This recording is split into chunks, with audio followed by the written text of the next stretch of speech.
ছাড়া আল্লাহর সামনে দাঁড়িয়ে সুপারিশ করে। কার সাহস এত সুপারিশ করে? মনে করছেন বাবার দরবারে গেছেন, বাবা আপনার সুপারিশ করে জান্নাতে নিবে নাকি? আরে বাবার খবর কি হবে ওটাই তো বাবা জানে না। কথা বলেন। আপনি যে পীরের দরবারে যে সিজদায় পড়ে রইলেন, ওই পীরের অবস্থা কি হবে ওটার কোনো গ্যারান্টি আছে? এই সহজ হিসাবটা বুঝে না। আপনি যেই দরবারে যে মাথা ঘষেন, যেই দরবারে যে সেজদা দেন, যেই দরবারে যে মানত করেন, যেই পীরের পায়ের মধ্যে পড়ে থাকেন, ওই পীরের অবস্থা কি সেটাই তো সে জানে না, ঠিক কিনা?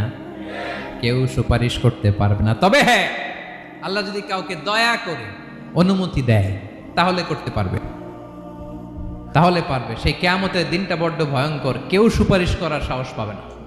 আরে আমার অবস্থা কি আমি জানি না, আমি আবার কারোর জন্য সুপারিশ করবো?